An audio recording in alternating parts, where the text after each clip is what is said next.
तो देखुଛନ୍ତି ଏଠି ସାଙ୍ଗମାନେ ବାଳକୁ ନୁଖୁରା ନୁଖୁରା କରି କ୍ୟାମେରାରେ ଫଟୋ ଉଠାଇ ଚାଲିଛି। ମୁଁ କହିଲି ଦେଖୁଛନ୍ତି ତ ବାଳ ପୁରା ନୁଖୁରା ନୁଖୁରା ଦାଢ଼ି ବଢ଼ି ତେଣୁ ଚାଲି ସେଲୁନ୍ କହିଲି ଟିକେ ଆଜି ବାଳ ଫଳ କାଟି ଟିକେ ସାଇଜ୍ ହେଇକି ଆସିବା ଅଫିସ୍ ବି କାରଣ ମିଟିଂ ଫିଟିଂ ଆସିବେ ଆମର ସବୁ ବଡ଼ ବାବୁମାନେ ଆସିବେ କିଆଡ଼େ ବାହାରୁ ପରା କହିଥିଲେ ଆମର ଡାକରା ଆସିଛି ତେଣୁ ଟିକେ ଭାବିଲେ ସଜବାଜ ହେଇଯିବା ଆଉ ଏଇ ତ କଥା ଆଉ ବୁଢ଼ା ବୟସରେ ଆଉ କିଏ ଆମକୁ ଦେଖିବ ଯେ ଅଲଗା କାହା ପାଇଁ ସଜବାଜ ହେବା। ତେଣୁ ଚାଲିଲେ ସେଦିନ ପାର୍ଲର ଯାଇକି ସଜବାଜ ହେଲେ ପାଣି ମାରି ବାଳକୁ ସିଧା ସିଧା କରି ଦେଖନ୍ତୁ କଟାକୁଟି ଚାଲିଛି। ଏଇରେ କ'ଣ ଚୁଟି ଫୁଟି ଟିକେ କାଟିଦେଲେ କାଟିଦେଇକି 150 ଟଙ୍କା ନେଇନେଲେ ଆଉ ଏଇ ଜୀବନ ଏମାନଙ୍କର ଆକ୍ଚୁଆଲି ସମସ୍ତଙ୍କ ରିସେସନ୍ ଅଛି, ଏମାନଙ୍କର ନାହିଁ। ଟ୍ରିମର ମାରିବେ ଦାଢ଼ି କାଟିବେ 100, କଇଁଚି ବୁଲେଇବେ 150, ତେଣୁ 250 ଟଙ୍କା ଫିକ୍ସ ଚାଲିଛି। ଦାଢ଼ି କଟା ମୁଁ ତାକୁ କହିନି ପୁରା କ୍ଲିନ୍ ସେଭ୍ କର, ନା ସାର୍ ଆପଣଙ୍କ ମୁହଁ ଭଲ ଦେଖାଯିବନି, ଆପଣଙ୍କୁ ମୁଁ ଏମିତିକା କରିଦେଉଛି ଆଉ ଟ୍ରିମରରେ ଆଉ। ତାପରେ କହିଲା ଟ୍ରିମର କରିସାରିଲା ପରେ କହିଲା ସାର୍ ଧୂଳିମୂଳି ଜମି ହେଇଛି ଟିକେ ମୁଁ ସଫା କରିଦେଉଛି ମୁହଁଟା। ସଫା କରିବା ନାକି ସବୁ କ୍ରିମ୍ ଫ୍ରିମ୍ ସବୁ ଗୋଟେ ମାରିଦେଲା ମୁହଁର। ମାରି ସାରିଲା ପରେ ଏଇ ପୋଛିଲା, ଏଇ ପୋଛିବା ନାକି ମୁହଁରେ କ୍ରିମ୍ ମାରିବ ଟିକେ ଘଷିଲା ପୋଛିବା ହେଇଗଲା 150 ଟଙ୍କା। ଦେଖ ସେ ତେଲ ମୁଁ ତାକୁ କହିଲି ମୁଣ୍ଡଟା ଘଷି ଦିଅ, ସେ ତେଲ ଆଣିଛି ଏତେ ଗନ୍ଧ ସେ ତେଲର ବାନ୍ତି ଆସିଯିବ। ତାପରେ ତାକୁ କହିଲା ଯାଉ ସେ ଆଲମଣ୍ଡ ତେଲ ଆଣିକି ମାରିକି ଟିକେ ମୁଣ୍ଡ ଘଷୁଛୁ, ସିଏ ବି 100-150 ଟଙ୍କା ନେବ ବୋଧେ।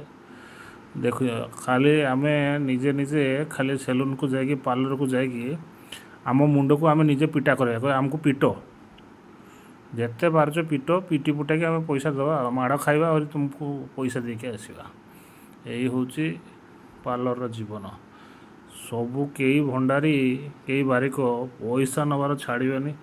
ଯେତେ ପ୍ରକାର ଉପାୟରେ ତାଙ୍କ ଆଇଡ଼ିଆ ଜଣା ଅଛି, ତାଙ୍କ ବେପାର କେବଳ ରିସେସନ୍ ନାହିଁ, ନା କରୋନା ଆସୁ କି କ୍ୟାନ୍ସର ଆସୁ, ତାଙ୍କ ବେପାର ଚାଲିବ ହିଁ ଚାଲିବ।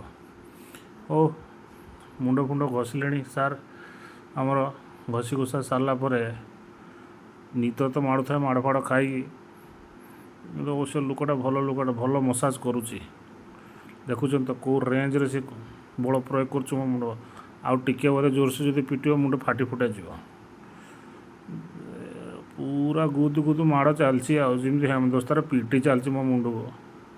ଏଇ ହେଉଛି କଥା।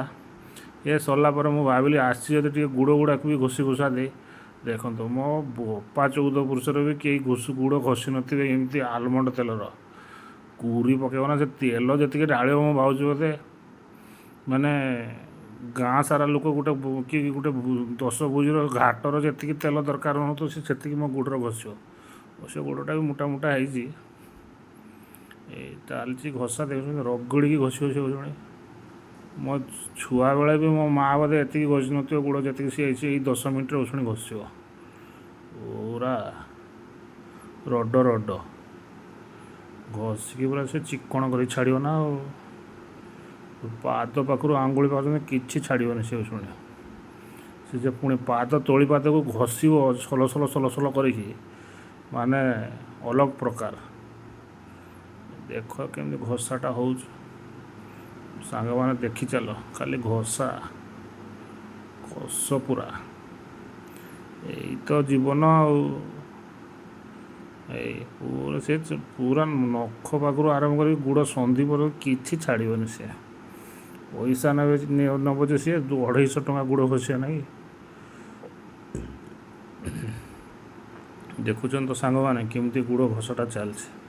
ଏଇଭଳିଆ ଶୋଇଯିବା କଥା 10-15 ମିନିଟ୍, ସିଏ ତାର ଘଷିବ, ତୁମେ ଏନ୍ଜୟ କରିବ। ମୁହଁରେ ଖାଲି ଏଠି ଆଖିରେ କାକୁଡ଼ି ଦେଇକି ଶୋଇପଡ଼ିବା କଥା ଆଉ। ସିଏ ଦେଖନ୍ତୁ ଖାଲି କେମିତି ଘଷାଟା ଚାଲିଛି।